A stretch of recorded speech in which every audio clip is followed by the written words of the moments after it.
అయింది already. So ఇది మనం ఒక పాయింట్ చెప్పచ్చు. సో ఒక పరిష్కారం వైపు ఆలోచన చేస్తున్నాం, ఒక పాయింట్ ఇది. ఇంకా రెండో పాయింట్ ఏంటంటే వాస్తవంగా ఎటు చూసినా కల్తీ కనబడతాను. చూసిన మార్కెట్ గవర్నమెంట్ నిబంధనలకు అనుగుణంగా ఈ ఉత్పత్తులు అనేది కూడా తయారు చేయబడుతూ ఉన్నాయి.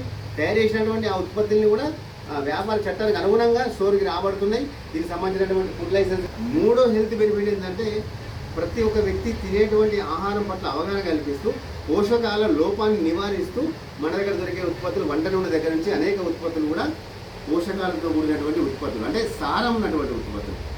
అదే బయట ఏంటంటే ఎంత ఖర్చు పెట్టినా కానీ సారం లేని ఉత్పత్తులు కొనే సమయంలో ఇక్కడ అన్నీ మనకు పసుపు కానీ, మన కార కానీ, మన మసాలాలు కానీ, మన యొక్క టీ పౌడర్ కానీ, మన యొక్క హెర్బల్ పేస్ట్ కానీ దగ్గర నుంచి ఇవన్నీ కూడా. సో దీంతో పాటు స్పెషల్ ప్రొడక్ట్స్ ఏంటంటే ఆరోగ్యానికి ఉద్దేశించినటువంటి ఏదైతే ప్రపంచ ఆరోగ్య సంస్థ చెప్తా ఉందో ఆ పోషకాల లోపాన్ని నివారించేటువంటి మనకు న్యూట్రిచార్జ్ ఉత్పత్తులు. సో ఈ విధంగా గుడ్డానికి సంబంధించిన ఉత్పత్తులు, మహిళలకు సంబంధించినటువంటి కీసోలకు సంబంధించిన ఉత్పత్తులు.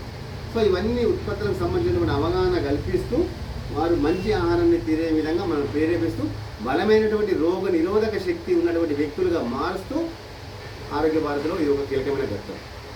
ఎందుకంటే ఇవన్నీ ఎందుకు చేయాల్సి వస్తుందంటే పొల్యూషన్ అనేది పెరుగుతూ ఉంది. ఈ పొల్యూషన్ నివారించేటువంటి క్రమంలో మనల్ని మనం రోగ నిరోధక శక్తి కనుక పెంచుకోగలిగితే ఆటోమేటిక్గా ఆ పొల్యూషన్ బారిన పడకుండా మన శరీరాన్ని తయారు చేసుకోవచ్చు. మరి ఇన్ని అంశాలన్నీ కూడా క్లియర్గా చెప్తూ చేసేటువంటి కార్యక్రమంలో ఎక్సర్సైజ్ దగ్గర నుంచి ఇవన్నీ కూడా మనం చేస్తాం, అంతే కదా. అంటే ఒక మోటార్ సైకిల్ మెయింటైన్ చేసినప్పుడు మనం అలా మచ్చిపెట్టలు పోయిస్తాను, అంతే కదా.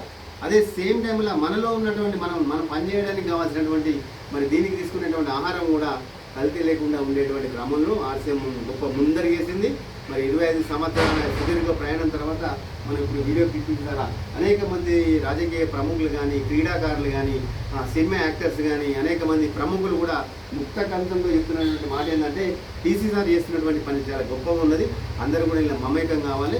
భారతదేశం అనేది నూతన భారతదేశం ఆవిష్కారం జరుగుతూ ఉంటుంది. ప్రపంచ దేశంలో భారతదేశంలో కూడా గొప్ప పేరు రావాలంటే మనందరం వినియోగదారులందరం కూడా సంఘటితం కావాలనేటువంటి ఒక మెసేజ్తోని ఈ 45 నిమిషాల యొక్క కార్యక్రమం యొక్క స్వరూపాన్ని మరి ఈ గోదావరిఖని ప్రాంతంలో మీరందరూ మనందరం కూడా సక్సెస్ చేసుకొని ఒక రోల్ మోడల్గా మారడానికి మనందరం కూడా కలిసికట్టుగా పనిచేయాలని కోరుకుంటూ థ్యాంక్ యూ వెరీ మచ్. జై ఆర్సీ. Okay sir.